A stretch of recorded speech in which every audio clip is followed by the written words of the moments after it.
This is it. The world's first raid race results for the first ever Destiny Mobile official world's first race. They're finally in. We can now see who exactly got world's first. But of course, it doesn't come without controversy. It couldn't be a Destiny event without controversy and criticism, right?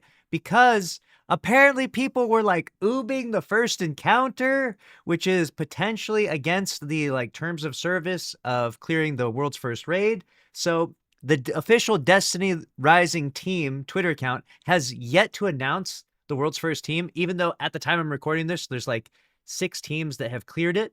The first team to clear it did so at about an hour and 2 minutes. So they were the first to cross the finish line.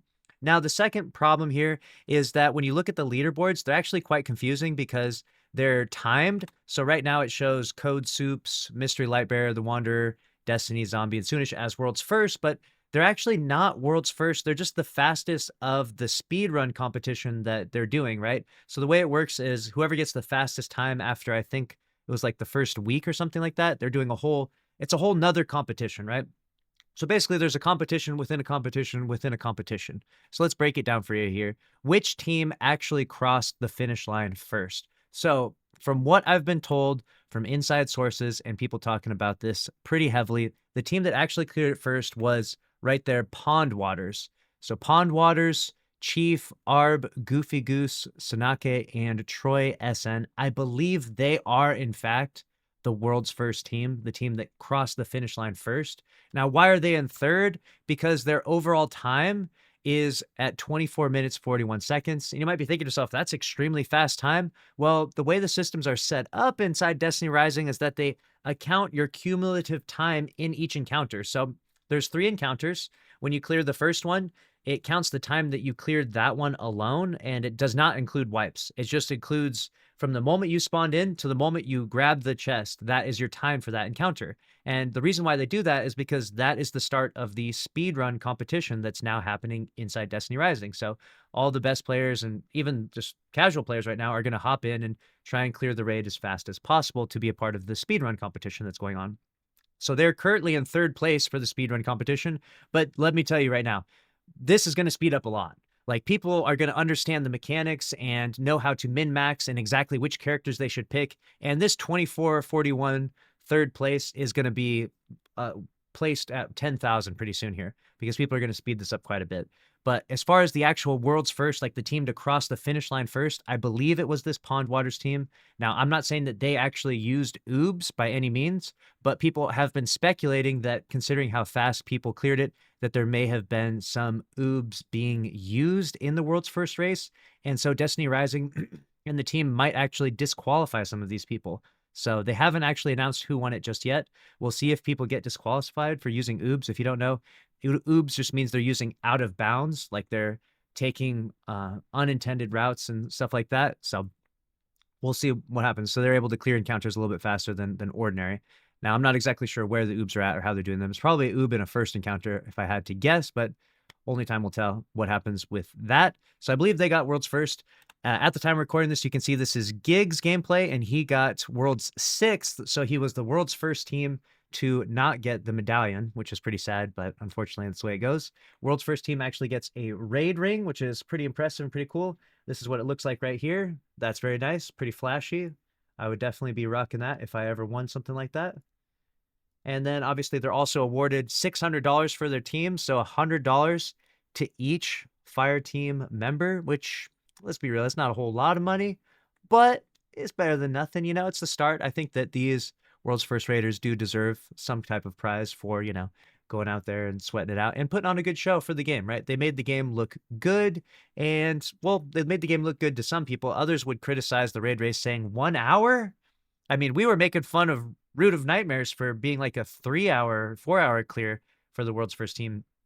This thing was absolutely smoked in 1 hour. It's over and done with. So definitely not that super challenging end game that a lot of people wanted. In fact, people have been talking about how if you had the right character, I believe it's Estella, you could actually successfully one phase the final boss in contest. So yeah, they were absolutely smoking the final boss. And that's why, again, you're going to see a lot of one phases happening, which is going to lower the time for the speedrun competition really, really low. Though the fastest times will be low, much lower than what you see right here, and the leaderboards will change drastically. But as it stands right now, we have our world's first, second, third, and fourth. And the reason why you're able to see this in game right now is because once you've cleared the raid, they allow you to click on the drop down menu and check out who has placed. But I believe it's only after you have cleared. So I don't think everyone has access to it just yet. Maybe they'll add a feature like that in the future. And obviously, Destiny Rising, they're going to have to listen to some of the feedback. People think that, one phasing the final boss of a raid in contest is a bit, we're a bit overtuned, right? I said this beforehand, and my predictions turned out to be exactly right. I said that this raid is cleared in under 3 hours, and I said that we're just a little too powerful for this game, and players are a little too sweaty and min-maxed and understand mechanics too well.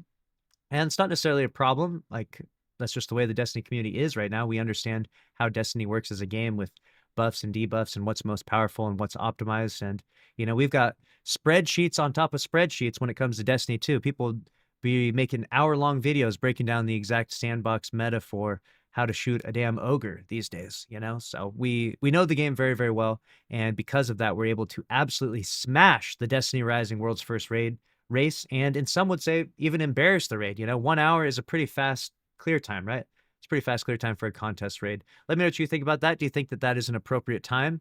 Do you think that they need to adjust that? Obviously, there's some issues with how you play this game where, you got people on mouse and keyboard who have a distinct advantage playing against people who are literally on their mom's iPad, right? So the contrast between input devices is a lot more staggering in a game like Destiny Rising than it is in a game like Destiny 2, where you have mouse and keyboard versus controller, which is, it's a little more comparable these days. But mouse and keyboard to an iPad or, your thumbs on your screen, it's just not nearly as precise. So balancing these contest raids is going to be something that's quite difficult, I think, for this studio to pull off in some degrees. But let's go ahead and go back here. You can go back to the top again. You can see there we got Code Soups here. We got in the second place here, we got Quizzo and them. We got all the way down in sixth place, we had Giggs's team. We had Darkstar in fifth place. We had Pine's team got world's fourth, and we actually watched their gameplay. We watched Pine's team, Tides and Pines. We watched them clear that in our VOD replay. They were one of the teams that was really well ahead. And so congrats to all of them. Congrats to any team that cleared it. It is pretty tough even still. And that's a wrap. Let me know what you think about the world's first raid race inside Destiny Rising. Did you think it was epic? Did you think it was fun to watch? Or do you think it needs some work? Because, we're gathering our feedback as we speak right now. And it seems like NetEase is willing to listen and adjust the game accordingly. So I think if we give them some real constructive feedback and say, hey, this was way too easy, guys. Like, you made it so we ran through this. Make it so it takes at least, a few hours to clear the thing. And I think we might see that feedback get heard and implemented into the next raid race because, now we get to experiment and see what happens when a different studio develops the Destiny IP. Does NetEase listen to the community better? So far, it seems like they have, but will they listen to us better, and will we see those changes implemented in future raids? Only time will tell, but that's a wrap on this one. Those are your world's first raid race results as far as we know. If we have any updates to this, or if there's any misinformation in this video at all based on what we've seen on the screen here, we will put a pinned comment down below to clarify who the real world's first winner is, etc. But those are the winners as far as we know. That's a wrap. We'll see you in the next one. Later.